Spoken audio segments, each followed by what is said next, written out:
obedecer. A obediência é o segredo de uma vida agraciada, uma vida abençoada, que não consiste num carro, porque tem pessoas que precisam de um carro na garagem, de um dinheiro no banco, de uma saúde boa, de uma certeza de um sim, de uma esperança para viverem felizes. Mas Samuel não tinha nada. Ele pega uma pedra e disse: Ebenezer, até aqui nos abençoou o Senhor. Uma pedra foi a razão dele agradecer a Deus. Mas tem gente que precisa ter um carro, outros precisam ter uma esposa, precisa ter uma mega empresa. Mas homens como Samuel, Davi, 5 pedrinhas, ele só usou uma. A primeira que ele atirou em Golias, Golias se abateu. Então a pedra de Davi foi a alegria dele. É como se ele dissesse: essa pedra, até aqui o Senhor me ajudou. Quando eu olho para Josué, capítulo 10, a Bíblia diz que nunca houve um dia como aquele. Foi o dia que atrasou o mundo em um dia. Ele orou e pediu a Deus que prolongasse o dia para que ele não dormisse, não anoitecesse antes que ele vencesse os inimigos. Olha a fé de um homem. Estava dando 5:30 da tarde e disse: se eu podia voltar às 10 da manhã, eu oraria qualquer coisa, eu pediria a Deus qualquer coisa, talvez até que matasse os inimigos, para que eu dormisse em paz. Ele disse: não, eu quero que o Senhor prolongue o dia, porque eu quero ir para a batalha.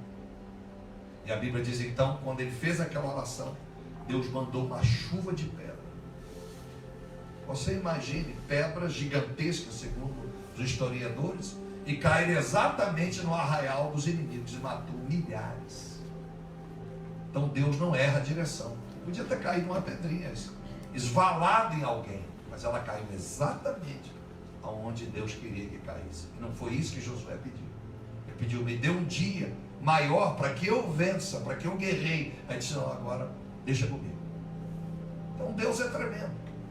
Então, o que Josué precisou naquele dia? Apenas de uma pedra. O que fez de Jesus alegre? O que fez de Jacó, quando ele teve que botar na sua cabeça numa pedra como travesseiro? Então o Espírito Santo, ele quer obediência. O Espírito Santo, ele quer o seu temor. E o seu temor, ele tem que ser diário. Ele tem que andar contigo. E esse temor te incomoda quando você não é fiel, quando você não faz as coisas certas. Ele te tira o seu sono, ele te perturba, ele te atormenta.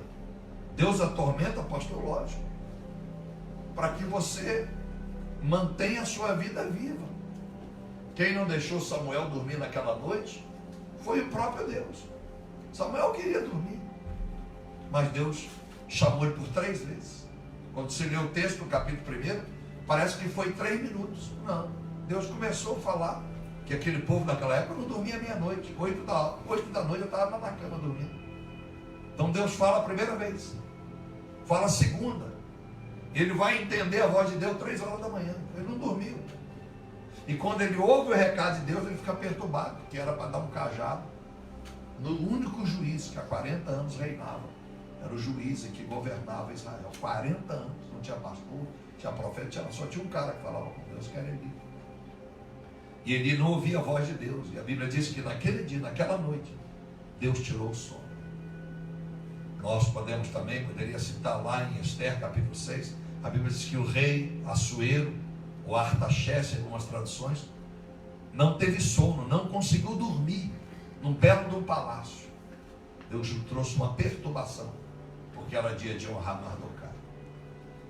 Então o Espírito Santo, quando nós entendemos o propósito de Deus, nós entendemos aquilo que nos é pregado, e a gente luta para viver isso.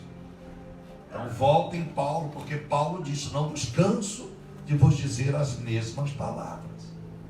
Que segurança para a sua vida. Por quê? Alguém deveria ter dito: Paulo, você toda vez fala a mesma coisa, Paulo, mas é isso, eu não posso dar o segundo passo se você não aprendeu o primeiro.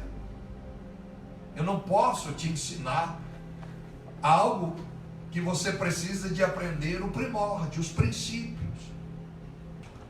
você ler esse livro atentamente, não é ler de qualquer forma, não, leia atentamente o livro do fruto. Se você tem um livro completo, o Espírito Santo da vida do santo, o Espírito Santo da vida do salvo, aí você vai entender como não é fácil ser crente.